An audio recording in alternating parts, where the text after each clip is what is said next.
Hi అండి, welcome back to our channel. So today topic వచ్చేసి సైకాలజీకి సంబంధించిన టాపిక్స్ మనం ఎక్స్ప్లెయిన్ చేసుకుంటున్నాం కదా. దాంట్లో మూర్తిమత్వ వికాసాలు అనే టాపిక్లోని ఇంపార్టెంట్ టాపిక్ అయినటువంటి రక్షక తంత్రాలు అనే టాపిక్ని మనం ఎక్స్ప్లెయిన్ చేసుకుంటున్నాం. సో ఈ రక్షక తంత్రాలు అనే టాపిక్ ఏంటంటే చాలా important topic. Both TET and DSC రెండింటిలో కూడా ఖచ్చితంగా ఈ రక్షక తంత్రాలు రిలేటెడ్గా ఖచ్చితంగా బిట్స్ అనేవి వస్తాయి అన్నమాట. దీంట్లో మనం ఒక 7 రక్షక తంత్రాలు అనేది ప్రీవియస్ క్లాస్లో ఎక్స్ప్లెయిన్ చేసుకోవడం జరిగింది అప్ టు తదాత్మీకరణ. సో ఏంటి తదాత్మీకరణ అంటే వాళ్ళు సాధించలేనిది ఎవరు వాళ్ళ సంస్థ కానీ ఓర్ కుటుంబంలో ఎవరైనా కానీ సాధించినట్టు. ఒక గేమ్ ఆడుతూ ఉంటే ఆటగాడు అనేవాడు తను బాగా ఆడకపోయినా బికాజ్ ఆఫ్ జెట్ అంటే ఆ గేమ్లో ఉన్న టీం వల్ల వాళ్ళు ఆ గేమ్ గెలిచినట్టు అలా ఆత్మగౌరవాన్ని పెంచుకుంటారనమాట. ఏదైతే సంస్థలో పనిచేస్తారో ఆ సంస్థ యొక్క పేరు చెప్పి వాళ్ళు ఏం చేస్తారు, గౌరవ మర్యాదలు అనేది పొందుతారు. ఎటువంటి వ్యక్తులు ఇటువంటి తదాత్మీకరణ చెందుతారు అంటే ఆత్మ న్యూన్యత భావం ఎవరికైతే ఉంటుందో ఎక్కువగా అలాంటి వ్యక్తులు ఈ తదాత్మీకరణ అనే రక్షక తంత్రాన్ని ఆశ్రయిస్తారనమాట. సో అటువంటి ఆత్మ న్యూన్యత భావం కలిగిన వ్యక్తులు మాత్రమే తదాత్మీకరణ చెందటం ద్వారా ఏంటంటే ఒకలాంటి భద్రతా భావం సెక్యూర్గా ఫీల్ అవుతారు. దెన్ తదాత్మీకరణ చెందటం వల్ల ఏంటంటే వాళ్ళంతటి వాళ్ళకు ఒకలాంటి ప్రేరణ, ఒకలాంటి మోటివేషన్ అనేది పొందుతారనమాట. మంచి వ్యక్తులతో కనుక తదాత్మీకరణ చెంది ఏం జరుగుతారంటే కరెక్ట్ పర్సనాలిటీ అనేది ఏర్పడుతుంది, అంటే సరైన మూర్తిమత్వం అనేది ఏర్పడుతుంది. అది తదాత్మీకరణ. నెక్స్ట్ టుడే టాపిక్ వచ్చేసి ఏంటంటే స్వైర కల్పన. ఇది అందరికీ తెలిసిందే, ఫ్యాంటసీస్ అంటారు కదా, పగటి కళలు. ఇది కూడా రక్షక తంత్రాలు very important.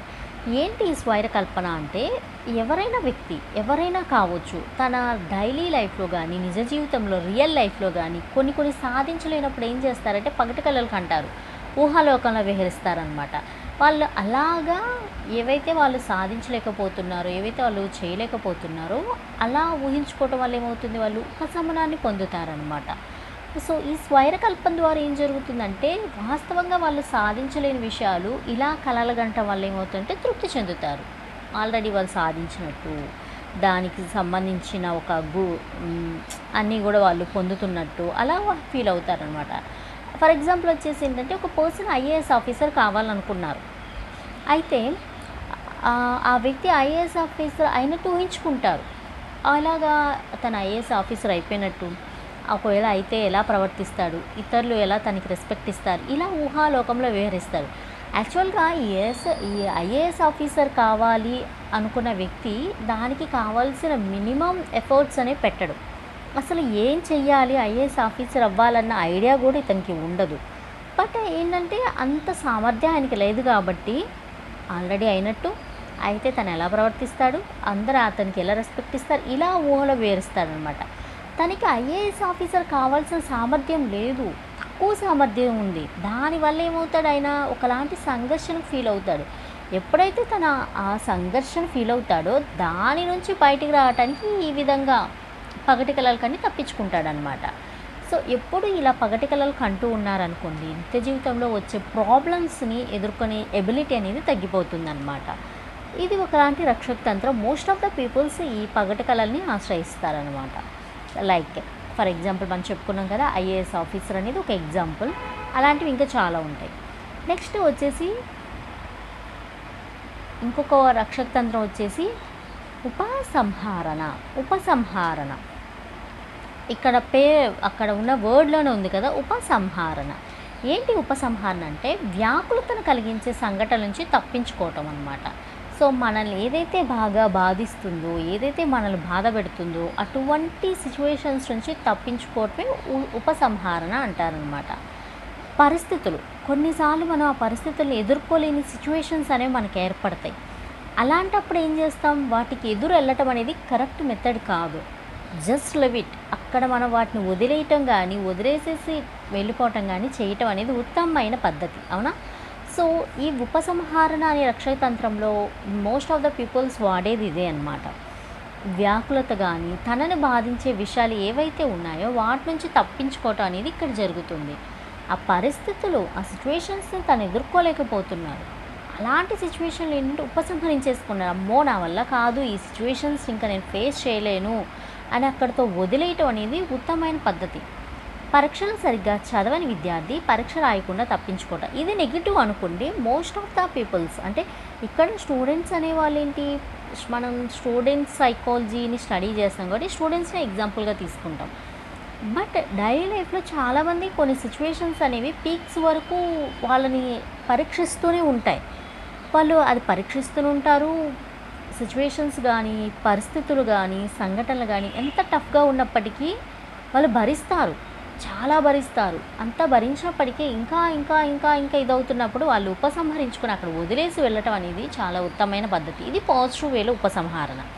In case negative వే వచ్చేసి ఏంటంటే, మనం ఇప్పుడు పిల్లల సైకాలజీని స్టడీ చేస్తున్నాం కాబట్టి వాళ్ళ పాయింట్ ఆఫ్ వ్యూలో చూసుకుంటే ఏంటంటే, పరీక్షలు సరిగ్గా చదవని స్టూడెంట్ ఏం చేస్తారు, పరీక్ష రాయకుండా తప్పించుకుంటారు ఏదో ఒక సాకు చెప్పి. అలాగే అప్పు తీసుకున్న వ్యక్తి తాను తీర్చలేనప్పుడు తీసుకున్న వ్యక్తి తప్పించుకొని తిరుగుతారు. ఎవరైనా అప్పుల వాళ్ళు వస్తే అప్పు తీసుకున్న వ్యక్తి ఏం చేస్తాడు, వాళ్ళ కంటికి కనిపించకుండా తిరగటం అనేది కూడా ఉపసంహరించుకోవటం. అంటే ఆ సిచ్యువేషన్స్ని వాళ్ళు ఫేస్ చేయలేరు. ఫేస్ చేయనప్పుడు ఏం చేయాలి, అక్కడ నుంచి తప్పించుకోవటం కానీ, ఆ సిచ్యువేషన్ దగ్గరికి దరిదాపులోకి వెళ్లకుండా ఉండటం కానీ జరుగుతుందన్నమాట. ఆటలో ప్రతిభ కనిపించలేని వ్యక్తి తనకు ఆసక్తి లేదంటాడు. వాడికి అసలు ఆటలో మినిమం ఎలా ఆడాలో కూడా తెలియదు, కానీ నాకు ఆడటం రాదని చెప్పడం. ఏం చెప్తాడు, నాకు ఆటలంటే ఆసక్తి లేదు అని చెప్పేసి ఉపసంహరించుకుంటాం అనేది జరుగుతుంది. ఇవన్నీ కూడా కొంచెం నెగిటివ్ అనమాట. బట్ ఉపసంహరణ అనేది కొన్ని సిచ్యువేషన్స్లో పాజిటివ్ కూడా ఉంటుందన్నమాట. చెప్పాయి కదా, ఒక మంచి వ్యక్తి కొన్ని పరిస్థితుల్ని, కొన్ని సంఘటనల్ని తన శక్తికి మించి భరిస్తూ ఉంటారు. అలాంటి సిచ్యువేషన్లో అయినా కూడా వాళ్ళ పరిస్థితిని వాళ్ళు ఎంత భరిస్తున్నా కొద్ది ఇంకా వాళ్ళని హింసిస్తూ ఉంటే వాళ్ళు ఒకనొక టైంలో ఉపసంహరించుకొని వెళ్ళిపోతారు. అది చాలా మంచిది ఆ పర్సన్కి. అలా వెళ్ళిపోవటం వల్ల అవతల వ్యక్తికి కూడా వీళ్ళ యొక్క వాల్యూ తెలుస్తుంది, ఇంతవరకు ఏం భరించారు అనేది వాళ్ళకి తెలుస్తుంది. సో ఇలా పాజిటివ్ వేలో కూడా ఉపసంహరణ అనే రక్షతంత్రం అనేది యూజ్ అవుతుందన్నమాట. నెక్స్ట్ వన్ వచ్చేసి సానుభూతి. ఇది మనకు తెలిసిందే. ఏంటి సానుభూతి అంటే ఒత్తిడి. కొన్నిసార్లు ఏంటంటే కావాల్సిన దానికన్నా ఎక్కువ ప్రెజర్ ఫీల్ అవుతారు. ఆ ప్రెజర్ వల్ల కలిగే బాధ ఏంటంటే ఇతరుల నుంచి సానుభూతి పొంది కొంత రిలాక్స్డ్గా ఫీల్ అవ్వటం అనేది జరుగుతుంది. చేయవలసిన పని చేయలేనప్పుడు ఉపాధ్యాయుడు ఇతరుల నుంచి సానుభూతి పొందుతాడు. బడి పని చేయని విద్యార్థి తనకు ఆరోగ్యం సరిగ్గా లేదని సానుభూతి పొందుతాడు. సో ఇక్కడ ఏంటంటే కొంతమంది వ్యక్తులు ఏంటంటే సానుభూతిని బాగా ఇష్టపడతారు. కొంతమంది సానుభూతి చూపిస్తే అసలు తట్టుకోలేరు. బట్ కొంతమంది ఏంటి సానుభూతే కావాలనుకుంటారు. కొంతమంది ఏంటంటే వర్క్ ప్రెషర్ వల్ల కానీ ఇంకా వేరే వాళ్ళ వాటి ఏంటంటే బాగా ఒత్తిడి ఫీల్ అయిపోయి వాళ్ళు ఒకలాంటి బాధను ఫీల్ అవుతారు. ఆ టైంలో ఏంటంటే ఒక పర్సన్కి చెప్పుకోవటం వల్ల ఏమవుతుందంటే వాళ్ళ బాధ అనేది కొంత తగ్గుతుంది. వాళ్ళ ఒక ఓదార్పుని వాళ్ళు సానుభూతి పొంది వాళ్ళ ఓదార్పుని కోరుకుంటారనమాట. అలా చేయటం వల్ల చేయటం అనేది జరుగుతుంది. చేయవలసిన పని చేయలేనప్పుడు ఉపాధ్యాయుడు ఏం చేస్తాడు, ఒక పని చేయలేని సిచ్యువేషన్లో ఏం చేస్తాడు, సానుభూతిని పొందుతాడు. ఏదో సాకు చెప్తాడు. అంటే ఆ పని చెయ్యలేకపోవటం అనేది ఫలానా రీజన్ అని చెప్పేసి అయ్యో అవునా అనేలాగా చేసుకుంటాడనమాట.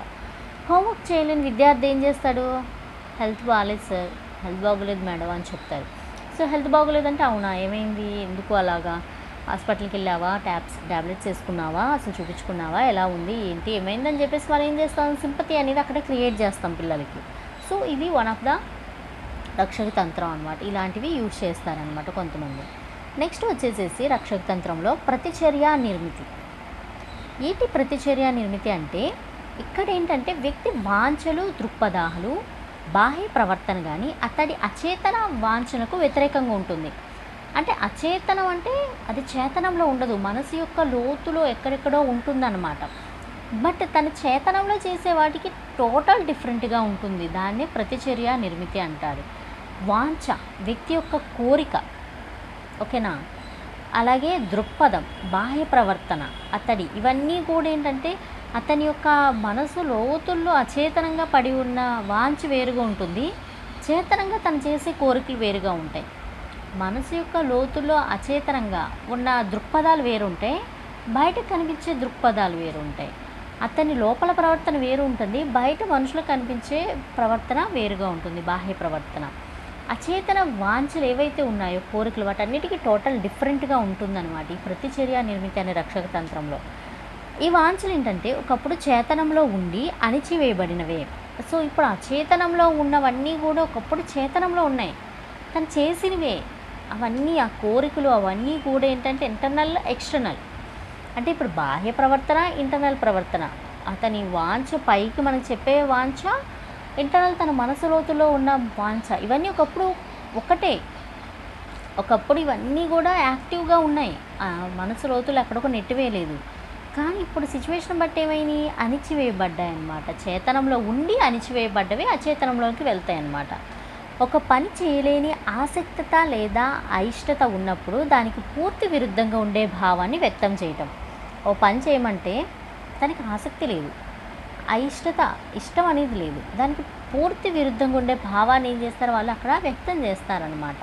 ఒక వ్యక్తి గురించి దురభిప్రాయం ఉన్నా కూడా అతడు ఏమంటాడు, అతడు చాలా ఇష్టమైన వ్యక్తిని, అన్నదానాలు చేయాలని ఆలోచన లేకపోయినా చాలా పెద్ద మొత్తంలో అన్నదానం చేస్తారని, చేద్దామని ఉందని చెప్పటం. అతనికి అసలు అన్నదానం చేయటం అనేది ఇష్టం ఉండదు. ఒక వ్యక్తి గురించి దురభిప్రాయం ఉన్నా కూడా అతనేంటి చాలా ఇష్టమైన వ్యక్తి అని చెప్తాడు. వాడంటే అసలు ఇష్టం లేదు, వాడంటే అసలు పడదు ఈ వ్యక్తికి, కానీ తనంటే నాకు చాలా ఇష్టం, తన ఒక మంచి వ్యక్తి అని తన మీద ఇష్టాన్ని చూపిస్తాడు. యాక్చువల్గా ఇంటర్నల్గా తన మీద ఎటువంటి ఇష్టమూ లేదు, తన మీద ఎటువంటి మంచి అభిప్రాయం లేదు. అలాగే అన్నదానం చేయాలనే ఆలోచనే ఒక వ్యక్తికి లేదు. లేకపోయినా ఆయన ఏమంటాడు, పెద్ద మొత్తంలో అన్నదానం చేస్తే భలే ఉంటుంది కదా అని చెప్పేసి దాని గురించి మాట్లాడటం ఇలాగంటనమాట. అంటే ఇంటర్నల్గా ఒక ఫేస్ ఉంటుంది, ఎక్స్టర్నల్గా ఇంకో ఫేస్ ఉంటుంది ప్రతిచర్య నిర్మితి అనే రక్షక తంత్రంలో. నెక్స్ట్ వచ్చేసి నిరాకరణ. నిరాకరణ అనే వర్డ్లోనే ఉంది కదా, ఇక్కడ ఏంటంటే అంగీకరించడానికి ఇష్టం లేని వాస్తవాలను ఒప్పుకోకుండా నిరాకరిస్తాం. అది వాస్తవం, అది జరిగింది, జరుగుతుంది, అది ఉన్న నిజం. బట్ కొంతమంది వ్యక్తులు ఏంటంటే ఆ వాస్తవాన్ని అంగీకరించి ఇష్టపడరు. అంగీకరించడానికి ఇష్టం లేని వాస్తవాలు ఒప్పుకోకుండా నిరాకరిస్తారనమాట ఇలాంటి మూర్ఖులు. ఇష్టం లేని దృశ్యాలు అంటే ఇక్కడ ఇవి కొన్ని పాజిటివ్ ఉంటాయి, దీంట్లో నెగిటివ్ కూడా ఉంటాయి అన్నమాట.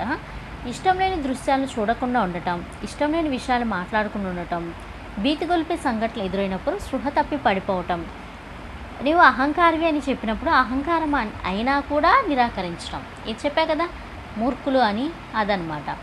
చెప్పింది యాక్సెప్ట్ చేయరు, నిజం ఇది అని చెప్పినా కూడా వాళ్ళు అంగీకరించడానికి ఇష్టపడరు అనమాట. ఇటువంటి రక్షక తంత్రాన్ని ఆశ్రయించే వాళ్ళు నిరాకరిస్తారని. ఇష్టం లేని వాళ్ళకి ఇష్టం లేదు అంటే ఒప్పుకోకుండా ఇది కాదు అదే అని చెప్పేసి ఏదో సమర్థించుకోవడానికి చూస్తారు తప్పితే యాక్చువల్గా ఇది అని చెప్పేసి ఒప్పుకోరు. ఇష్టం లేనివి చూడకుండా ఉండటాన్ని అది కూడా నిరాకరించడం. ఇష్టం లేని విషయాలు కూడా మాట్లాడుకుని ఉంటారు. కొంతమంది ఏంటంటే ఎంత మాట్లాడుతున్నా కొన్ని ఇష్టం లేకపోతే కామ్గా ఉంటారు, నిరాకరించేశారు అక్కడ. అలాగే భయాన్ని క్రియేట్ చేసే సంఘటనలు ఉన్నప్పుడు ఏం చేస్తారు, చాలామంది శృతి తప్పి పడిపోతారు, నిరాకరిస్తున్నారు అక్కడ. నువ్వు అహంకారివి అని ఒకరికి చెప్పినప్పుడు వాళ్ళు నిజంగా అహంకారులే అయినా కూడా అహంకారివి అని చెప్తే యాక్సెప్ట్ చేయలేని సిచ్యువేషన్లో వాళ్ళు ఉంటారనమాట. ఇది వాస్తవాన్ని తీసుకునే వాళ్ళు కొంతమంది అయితే, వాస్తవాన్ని తీసుకోలేని మూర్ఖులు ఉంటారు కదా, వాళ్ళు ఈ టైప్ ఆఫ్ రక్షణ తంత్రానికి చెందుతారనమాట. నెక్స్ట్ వన్,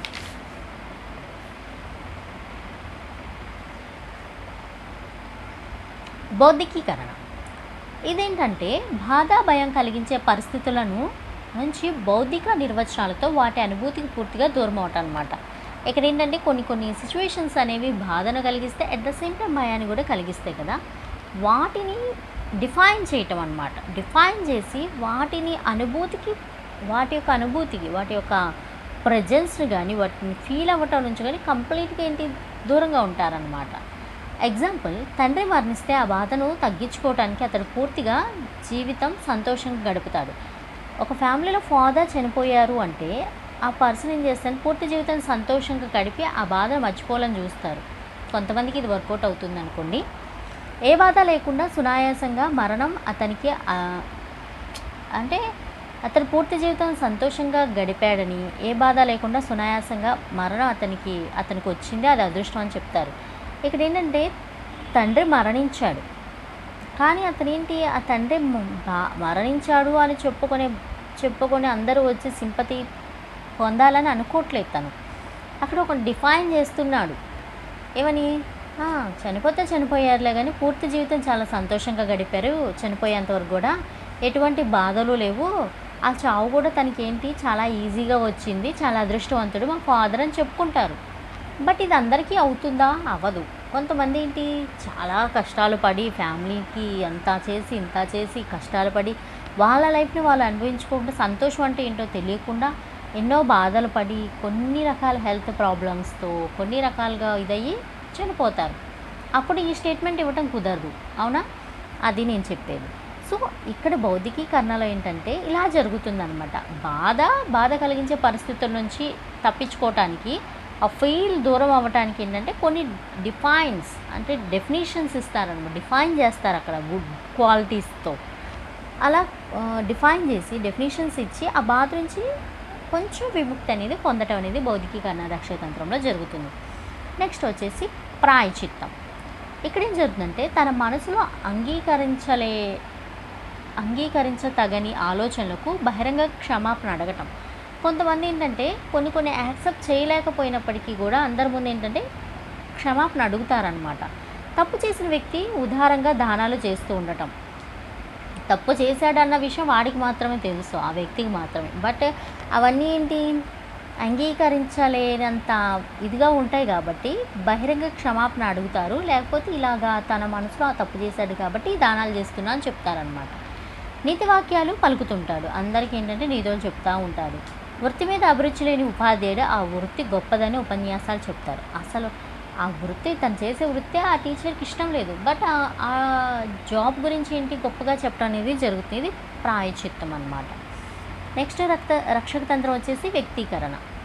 ఇక్కడ ఏంటంటే ఒత్తిడి కలిగించే విషయాలను బయటకు వ్యక్తపరచడం. తల్లిదండ్రులు కించపరిచారని భావిస్తున్న కొడుకు వారికి తన బాధను వ్యక్తపరచడం, ఎదురు తిరగటం తాత్కాలిక ఒత్తిడిని తగ్గిస్తుంది. అది చెడువైపు కూడా నడిపిస్తుంది. బట్ వ్యక్తీకరణ అనేది ఏంటంటే ఒత్తిడి కలిగించే విషయాల నుంచి బయటకు రావడానికి వ్యక్తపరుస్తారు. దీంట్లో పాజిటివ్ ఉంటుంది, నెగిటివ్ ఉంటుంది అన్నమాట.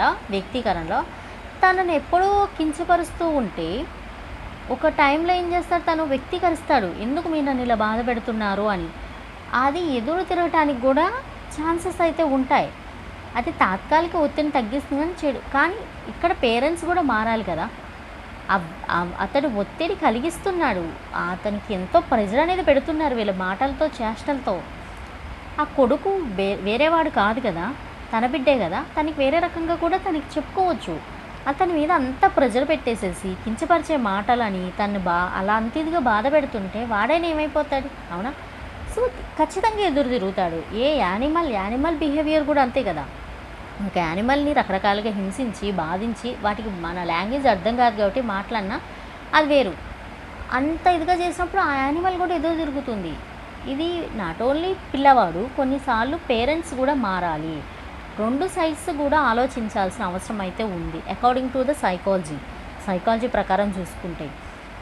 సో ఇదన్నమాట. ఇక్కడితో ఒక 15 రక్షక తంత్రాలని మనం ఎక్స్ప్లెయిన్ చేసుకోవటం జరిగిందనమాట. ఇవి చాలా చాలా important for TET and DSC. So thank you.